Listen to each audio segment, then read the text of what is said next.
गुरुजी, भगवान को किसी ने देखा ही नहीं है, फिर फोटो कैसे बन जाते हैं?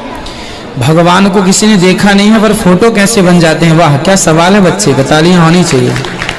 बेटा, भगवान को किसी ने देखा नहीं है पर भगवान कैसे हैं ऐसा लिखा है ना भागवत जी में कि हेलो गाइस, सत श्री अकाल, अस्सलाम वालेकुम। मैं रशपाल और मैं आफरीन। आई होप आप सब बहुत अच्छे होंगे और हम भी बहुत अच्छे हैं। तो गाइस, आज हम आपके लिए एक और नई वीडियो लेके आए और वीडियो बहुत अमेजिंग होने वाला है, बहुत इंटरेस्टिंग होने वाला है। बिकॉज इसमें एक छोटा सा क्यूट सा बच्चा है जिसने पंडित अनिरुद्धाचार्य से क्वेश्चन किया है कि अगर मान लो किसी ने भगवान को देखा ही नहीं है तो फिर भगवान की मूर्ति कैसे बन गई। तो उसी पे जो पंडित जी हैं तो वो अपनी तरफ से एक जवाब देते हैं जिससे कि मतलब कि सेटिस्फेक्शन नहीं मिलता है। तो एक स्वामी जी हैं जिन्होंने इस बयान को ठुकरा दिया, अनिरुद्धाचार्य के इस बयान को ठुकरा दिया उन्होंने। तो वो चीज़ ये कहते हैं कि ये मूर्ति जो है ना, ये गलत चीज़ है, भगवान की मूर्ति नहीं हो सकती। तो आज इसी वीडियो के बारे में हम देखेंगे कि उनका जो बयान है वो क्या कहता है और डॉक्टर जाकिर नायक इस क्वेश्चन के बारे में क्या कहते हैं, ये भी हम इस वीडियो में देखेंगे। तो आप इस वीडियो में लास्ट तक बने रहिए हमारे साथ। तो बिना टाइम वेस्ट के हम वीडियो को स्टार्ट करते हैं और देखते हैं क्या है। गुरुजी, भगवान को किसी ने देखा ही नहीं है, फिर फोटो कैसे बन जाते हैं? भगवान को किसी ने देखा नहीं है पर फोटो कैसे बन जाते हैं? वाह, क्या सवाल है बच्चे का, तालियां होनी चाहिए। बेटा, भगवान को किसी ने देखा नहीं है पर भगवान कैसे हैं ऐसा लिखा है ना भागवत जी में कि भगवान के बाल घुंघराले से हैं, आंखें ऐसी हैं, नाक ऐसी हैं, गाल ऐसे हैं, मुंह ऐसा है, अधर ऐसे हैं, होंठ ऐसे हैं, छाती ऐसी है, भुजा। तो जो जैसे चोर पकड़ने के लिए पुलिस क्या करती है, इसका स्केच बनवाती है ना, उसी तरह ठाकुर जी कैसे हैं सब लिखा हुआ है। उसके बाद सब सुन के ठाकुर जी का वैसे हुलिया बनाया तो ऐसा बन किया गया। वेदों के अनुसार स्पष्ट रूप से परमात्मा की मूर्ति नहीं हो सकती। यजुर्वेद का मैं मंत्र कोट कर रहा हूँ, आप मुझे इसका अर्थ बताइए, गलत है क्या? उस स्वरूप की न तस्य प्रतिमा अस्ति यस्य नाम महद्यश। यजुर्वेद कह रहा है की बात आप महान परमात्मा की कोई मूर्ति नहीं। जहां तक प्रश्न है मूर्ति में प्राण प्रतिष्ठा का, मैं पूरी ताकत से कहना चाहता हूं कोई वेद मंत्र नहीं है जिससे किसी मूर्ति में जो जड़ है, पाषाण है, उसमें प्राण प्रतिष्ठा हो सकती है।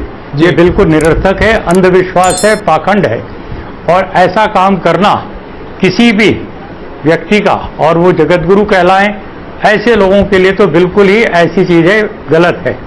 मैं बड़ी विनम्रता से फिर कहना चाहता हूं, यदि प्राण प्रतिष्ठा आप करने का दावा करते हैं तो बताइए वो वेद का कौन सा मंत्र है जिसके उच्चारण से प्राण प्रतिष्ठा होती है? नंबर 1 वेद। दूसरी बात, उस प्राण प्रतिष्ठित राम की, कृष्ण की या किसी की भी देवता भगवान की मूर्ति प्राण प्रतिष्ठित हो जाने के बाद क्यों नहीं खाना पीना बोलना चलना शुरू करती? जरा प्राणवान होने का थोड़ा सा तो परिचय दे। वो आपने बता दिया वो प्राणवंत हो गई मूर्ति जी। अब उसके बाद आपने लोगों की भीड़ इकट्ठी की और परमात्मा का अवतार पूजो जी, ये कह करके चढ़ावा इकट्ठा करना शुरू किया। ये एक दुकान है, व्यापार है, झूठ है, धोखा है। स्वामी इसलिए मैं कहना चाहता हूँ हमें सनातन धर्म की पावन परंपराओं को याद करते हुए जो आदि शंकराचार्य ने जो मूर्तियां तुड़वाई, उन्होंने जैनियों की मूर्तियों को उन्होंने हटवाया और उन्होंने कहा ये सब मूर्ति पूजा बंद होनी चाहिए। मैं आदि शंकराचार्य का मैं नहीं, महर्षि दयानंद ने जो बयान किया, जो उनका बखान किया है जी, मैं नतमस्तक होता हूं आदि शंकराचार्य के बारे में। मैं कहना चाहता हूं स्वामी जी, हमारे देश में मूर्ति पूजा नहीं थी। बिल्कुल स्वामी जी, मैं क्षमा चाहूंगा, बीच में आपको रोक रहा हूं। पूजा को ला करके परमात्मा के स्वरूप को जो बिगाड़ा गया है स्वामी जी, इसने हमारे बहुत आदर से मैं आपसे क्षमा चाहूंगा, वैदिक धर्म के ऊपर एक बहुत बड़ा कुठार। स्वामी जी, बहुत आदर से आपसे क्षमा चाहूंगा। आपकी बात मैं बताना चाहूंगा जी, मैं एक सवाल पहले और ले लूं। स्वामी जी, मेरा आग्रह है आपसे, अगर आप अपना जवाब थोड़ा छोटा रखें क्योंकि हमारे पास वक्त बहुत कम है, कई मसलों पर हम चर्चा कर पाएंगे।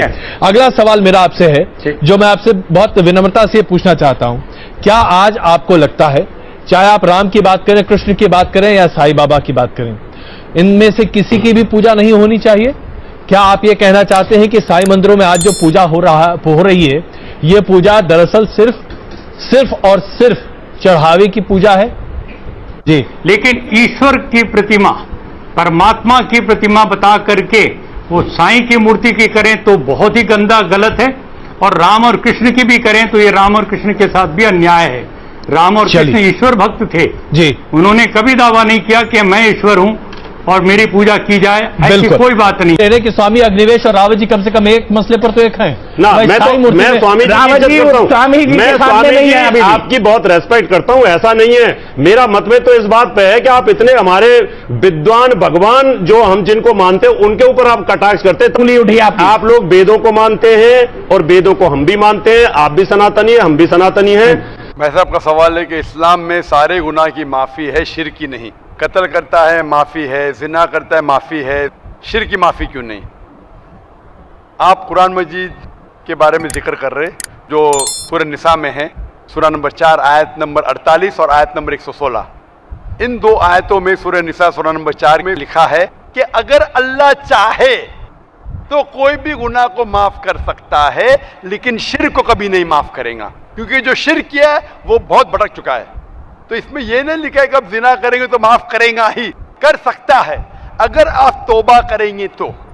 अगर आप तौबा करते कि मैंने जिना किया हूं, मैंने कत्ल किया हूं, मुझे माफ कर दे और इंशाअल्लाह मैं आइंदा नहीं करूंगा, तो अल्लाह माफ करेगा। उसी तरीके से शिर्क भी, अगर आप शिर्क करते हैं और अल्लाह से माफी मांगते हैं कि मैं अगली बार शिर्क नहीं करूंगा, तो अल्लाह शिर्क को भी माफ कर सकता है। लेकिन शिर्क की हालत में मरेंगे तो माफी नहीं। बिल्कुल सही। आप मुशरिक जैसा मरेंगे, शिर्क करते हुए मरेंगे तो माफी नहीं। अगर आपने शिर्क किया, लाइक आज आप देख रहे हैं, कल भी परसों भी कितने गैर मुस्लिम बुत परस्ती करते थे, शिर्क करते थे, मूर्ति पूजा करते थे, अभी मुस्लिम बन गए। अल्लाह ताला बेशक माफ करेगा। और जिस दिन आप इस्लाम कबूल किए, आपके पिछले गुनाह सारे माफ, आपका स्लेट क्लीन। मैं माशाल्लाह अभी 46 साल का हूं, अच्छे काम करता हूं, इंसान हूं, गलतियां भी करता हूं। आप अगर इस्लाम कबूल करें, आपका स्लेट क्लीन। मेरे तो स्लेट में तो काफी चीज ऊपर नीचे है।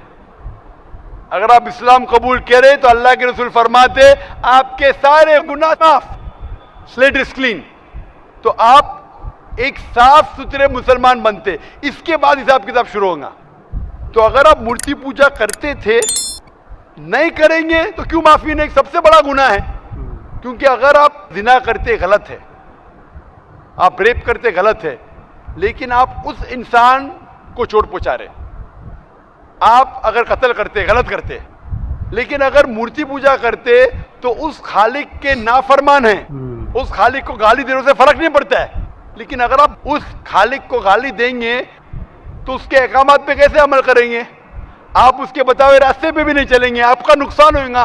तो आपके नुकसान को रोकने के लिए खुदा कहता है कि मूर्ति पूजा मत करो, कि मूर्ति पूजा करेंगे तो आप उसके जो अहकामात पे अमल नहीं करेंगे, आपको नुकसान होगा, उसके साथ साथ और भी गुनाह करेंगे। इसीलिए मूर्ति पूजा करने वाला सबसे ज्यादा बहका हुआ इंसान है। लेकिन अगर आप गलती के लिए माफी मांगते हैं और कहेंगे कि अगली बार नहीं करेंगे, तो अल्लाह ताला आपको माफ करेगा। मैं पूछना चाहता हूं, आप मूर्ति पूजा में मानते हैं भाई साहब? जी मानते हैं। क्यों, आपको लगता नहीं गलत है? आप क्या हिंदू है? जी।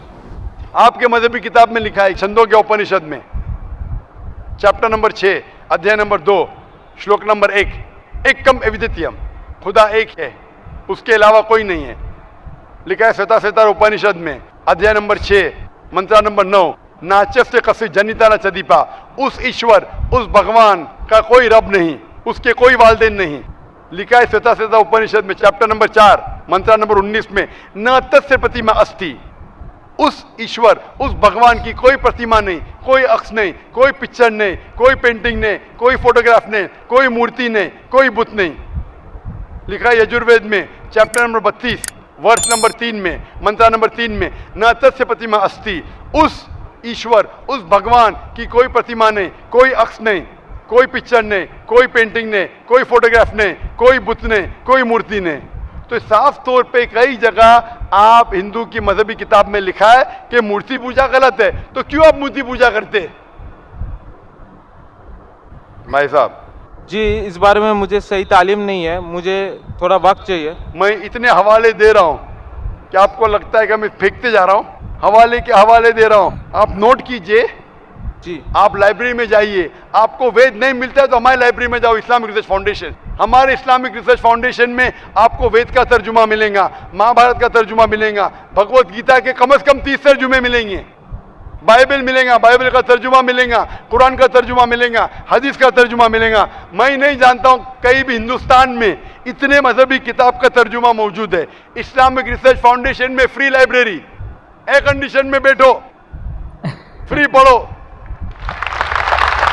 इंशाअल्लाह आपको चाय पानी भी दूंगा मैं, चाय पानी रिश्वत नहीं है, तो क्या आप ठंडे दिमाग से, कभी ठंडा दूंगा कभी चाय पानी, तो आप अच्छे दिमाग से रिसर्च कीजिए।